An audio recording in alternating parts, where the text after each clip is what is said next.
Hello hello guys, ഇതിപ്പോൾ ഞങ്ങളിപ്പോൾ ജോർദാനിക്ക് പോകുന്ന വഴിയാണ് കേട്ടോ. ഇതിപ്പോൾ വിസ റിന്യൂ ചെയ്യാൻ വേണ്ടി പോവുകയാണേ. നോക്കിക്കേ, ഇത് എത്ര അവേഴ്സാന്ന് വെച്ചിട്ടുണ്ടെങ്കിൽ 17 മണിക്കൂർ ഈ ബസ്സിൽ ഇങ്ങനെ ഇരിക്കണം. ബസ്സിലാണ് പോകുന്നത് കേട്ടോ. കുറേ മരുഭൂമി മാത്രമേ ഉള്ളൂ. ജോർദാനാണ്, അതായത് ജിദ്ദയിൽ നിന്ന് ഞങ്ങൾ നേരെ പോകുന്നത് ജോർദാനിക്കാണ്. ഇവിടെ നിന്നൊരു 17 മണിക്കൂർ വേണം ജോർദാൻ, 17-18 മണിക്കൂറെങ്കിലും വേണം. അപ്പം അത് വേറൊരു കൺട്രിയാണ്. അപ്പം നമ്മുടെ വിസ റിന്യൂ ചെയ്യണമെങ്കിൽ നമ്മൾ വേറെ കൺട്രിയിലേക്ക് പോകേണ്ടത് അത്യാവശ്യമുണ്ട്. അപ്പം അങ്ങനെ ജോർദാനിക്ക് പോവുകയാണ്. ഒത്തിരി ട്രാവൽ ചെയ്യാൻ അങ്ങോട്ട് ഇരുന്നിരുന്ന് സത്യത്തിൽ വയ്യാതെയായി. അത്രയും ട്രാവൽ ചെയ്യണം നമ്മൾ. കാരണം ഇപ്പോൾ ഹജ്ജ് സീസണും കൂടി ആയതുകൊണ്ട് ഇവർ ഗേറ്റ് എടുക്കും. അപ്പോൾ അതിൻ്റെ ഇത് അടിച്ചിട്ടുണ്ടെങ്കിൽ നമുക്ക് വിസ റിന്യൂ ചെയ്യാൻ പറ്റത്തില്ല. അപ്പം നമ്മൾ സ്റ്റെക്കാവും.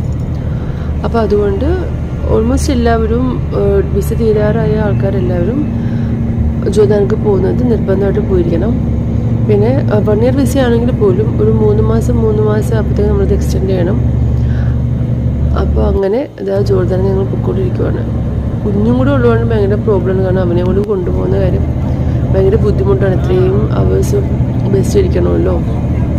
അപ്പം ഞങ്ങൾ കൂടെ വേറെ 1-2 ഫാമിലീസൊക്കെ ഉണ്ടായിരുന്നു. ഇപ്പോൾ ഞാനും ഹസ്ബൻഡും മോനും കൂടെയാണ് ഇപ്പോൾ ഇരിക്കുന്നത്. അപ്പം അങ്ങനെ ഒരു ലോങ് ജേർണിയാണ്. അത്രയും കൂടുതലും ഞാൻ ഇത്രയധികം എൻ്റെ ലൈഫിൽ ഇത്രയും അധികം ഞാൻ ട്രാവൽ ചെയ്തില്ല. ഫ്ലൈറ്റിൽ പോകും, അപ്പോൾ വരുന്നല്ലാതെ ഇത്ര അവേഴ്സ് ഞാൻ ബസ്സിൽ ഇത്രയും യാത്ര ചെയ്തിട്ടില്ല. അപ്പോൾ അങ്ങനെ ഫസ്റ്റ് ടൈമാണ്. നല്ല ചൂടുള്ള സമയമാണ്. നല്ല ചൂടുണ്ടാകും. ഈസി ആണെങ്കിൽ പോലും ആ പുറത്ത് ചൂട് നമുക്ക് നന്നായിട്ട് ഫീൽ ചെയ്യും. അപ്പം നല്ല ചൂടുണ്ട് പുറത്ത്. അതുകൊണ്ടാണ് കണ്ണടയ്ക്ക് വെച്ചേക്കുന്നത് കേട്ടോ. അപ്പോൾ ഞങ്ങളെങ്ങനെ ട്രാവൽ ചെയ്തുകൊണ്ടിരിക്കുന്നു ഗൈസ്.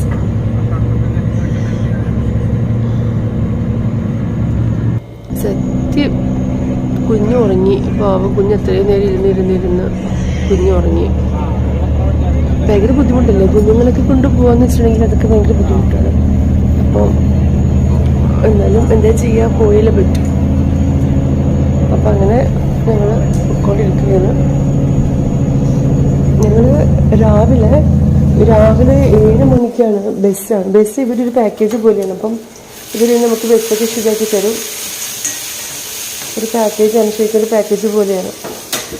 അപ്പോൾ ഒത്തിരി ഫാമിലീസ് ഉണ്ട്. ഇതിനു വേണ്ടി മാത്രം പോകുന്ന ആൾക്കാരാണ് ഈ ബസ്സിൽ മൊത്തമുള്ളത്. അപ്പോൾ ഡെയിലി 7:30-8 ആകുമ്പോഴത്തേക്കും ബസ് പോകുന്നുണ്ട്.